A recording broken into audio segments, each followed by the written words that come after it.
ونحن على ذلك لمن الشاهدين والشاکرین والحمد للہ رب العالمین۔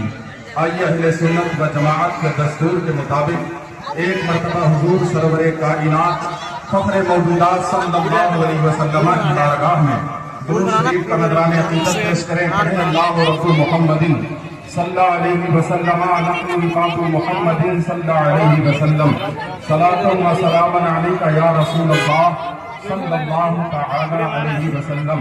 امام عشق و محبت سیدی سرکار اعلیٰ حضرت ارشاد فرماتے ہیں، دشمن احمد پہ شدت کیجئے، ملحدوں کی کیا مروت کیجئے، مثل فارس زلزلے ہو نزد میں، ذکر آیات ولادت کیجئے، غیظ میں جل جائیں بے دینوں کے دل، یا رسول اللہ کی کثرت کیجئے۔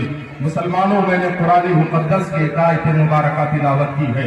آج جگہ جگہ یہ اعتراض کیا جاتا ہے، ثبوت مانگا جاتا ہے اہل سنت و جماعت کے افراد سے کہ آخر کیا قرآن مقدس میں میلاد النبی کا ذکر ہے؟ کیا نبی کی ولادت کا ذکر قرآن مقدس میں آیا ہے؟ تو مسلمانوں، میں آپ کو پہلے بات بتا دوں، قرآن مقدس میں استدلالات کئی طریقے سے ہوتے ہیں، لیکن میں آپ کو بتاؤں جس طرح سے نبی رحمت صلی اللہ علیہ وسلم کوئی قرآن مقدس کی تمام تر آیتوں میں نعتوں کا ذکر ہے۔ سیدی سرکار اعلیٰ حضرت عظیم البرکت نے فرمایا، میری نظر سے ایک تفسیر ایسی بھی گزری ہے کہ قرآن مقدس کی ہر ایک آیت نعت نبی صلی اللہ علیہ وسلم نظر آتی ہے۔ یوں ہی جو میں نے آیت مبارکہ تلاوت کی ہے، اللہ رب العزت ارشاد فرماتا ہے، ووالد وما ولد، قسم ہے والد کی اور قسم ہے مولود کی۔ آئیے کسی اور کو نہیں بلکہ قاضی ثناء اللہ پانی پتی کی تفسیر مظہری کو اٹھائیے، وہ تفسیر مظہری جس کو اہل دیوبند بھی مانتے ہیں، وہ تفسیر مظہری جس کو وہابیہ بھی مانتے ہیں، اور اہل سنت و جماعت کے تو امام ہے قاضی ثناء اللہ پانی پتی۔ قاضی ثناء اللہ پانی پتی اپنی تفسیر میں لکھتے ہوئے نظر آتے ہیں، والد سے مراد یہاں پر نبی رحمت صلی اللہ علیہ وسلم بلکہ تمام انبیاء کے والد حضرت آدم ہے۔ وما ولد یعنی مولود سے مراد نبی رحمت صلی اللہ علیہ وسلم کی ذات گرامی ہے۔ مسئلہ حل ہو گیا۔ اللہ رب العزت نے اپنے کلام میں قسم یاد فرمائی ہے کہ والد کی قسم یعنی حضرت آدم کی قسم، اور مولود کی قسم یعنی محمد عربی کی قسم، اور ذکر بھی آپ کو وصف ولادت کے ساتھ فرمایا ہے۔ پتا چلا کہ قرآن مقدس میں نبی رحمت صلی اللہ علیہ وسلم کی وصف ولادت کا ذکر ہے۔ مسلمانوں، یہی لوگ جو کہتے ہوئے نظر آتے ہیں کہ نبی کا میلاد نہیں منانا چاہیے، لیکن جب انہی کے گرو بھنڈاروں کی کتابوں کو آپ کھنگالو گے تو انہوں نے بھی سیرت پر کتابیں لکھی ہے۔ جن سیرت کی کتابوں میں انہوں نے نبی رحمت صلی اللہ علیہ وسلم کے جہاں پر دوسرے اوصاف لکھے ہیں، جہاں پر حضور کا بچپن لکھا ہے، جہاں پر حضور کی جوانی لکھی ہے، وہیں پر ان تمام لوگوں نے یہ بات بھی باتا ہے کہ جس میں نبی رحمت صلی اللہ علیہ وسلم کی میلاد کا ذکر ہے۔ جب کتابوں میں حضور کی ولادت کو لکھنا جائز ہے، حضور کی میلاد کو لکھنا جائز ہے، تو یقیناً اہل سنت و جماعت کے ہاں حضور کی میلاد کو منانا بھی جائز ہے۔ اور یہ بات آگے بڑھاتے ہیں، یہ کہتے ہیں ٹھیک ہے اگر تم میلاد مناتے ہو تو اس دن کو تو عید میلاد النبی بھی کہتے ہو، تو آخر جو عید ہوتی ہے اس دن روزہ رکھنا تو حرام ہوا کرتا ہے، اس دن روزہ تو نہیں رکھا جاتا ہے۔ اگر تم میلاد النبی کو عید کہتے ہو تو اس دن نبی رحمت صلی اللہ علیہ وسلم نے مشکات کی حدیث سے خود روزہ رکھا ہے اور فرمایا اس دن میری ولادت ہوئی ہے۔ حالانکہ عید اگر ہوتی ہے تو اس دن روزہ نہیں رکھا جاتا ہے۔ مسلمانوں میں تمام طلباء اور علماء کی توجہ چاہوں گا، منطق کی کتابوں کو جب آپ کھول کر دیکھیں گے تو خاتمے میں تمام تر بحثوں کے بعد میں ایک بحث آتی ہے جن کو مغالطات کی بحث کہی جاتی ہے، جن پہ مغالطہ دیا جاتا ہے، یعنی دو چیزوں پہ جو ایک حیثیت کی نہیں ہوتی، جو ایک ادوار کی نہیں ہوتی، ان دو چیزوں کو ایک بنا کر لوگوں کے آنکھوں میں دھول دھوکی جاتی ہے۔ مسلمانوں، اسی طرح سے جو عید الفطر کی عید ہے، عید الاضحیٰ کی عید ہے، یہ شرعی عیدیں کہلاتی ہے، اور شریعت مطہرہ کی جانب سے ان تمام تر عیدوں میں روزہ رکھنا حرام ہے۔ 5 دنوں میں روزہ رکھنا حرام ہے، لیکن جو یوم الجمعہ کو عید کہا جاتا ہے یا عید میلاد النبی صلی اللہ علیہ وسلم کو عید کہا جاتا ہے، تو یہ کوئی شرعی اصطلاح نہیں ہے بلکہ یہ لغوی عید ہے، جس کا معنی وہاں خوشی منانا ہوتا ہے۔ تو شرعی عید کو اور لغوی عید کو ایک قرار دے کے مسلمانوں کو گمراہ کرنے کی روش صرف وہابیہ کی ہو سکتی ہے، کسی اہل سنت و جماعت کے فرد کی نہیں ہو سکتی ہے۔ وہیں پر جب ہم دیکھتے ہیں ہمارے جلوسوں میں کیا ہوتا ہے، ہم اپنے افعال جلوس کو دیکھ لیتے ہیں، جلوسوں میں ہمارے جھنڈیاں اٹھائی جاتی ہیں، جلوسوں میں ہماری نعتیں ہوتی ہیں، جلوسوں میں ہمارے چراغاں ہوتا ہے،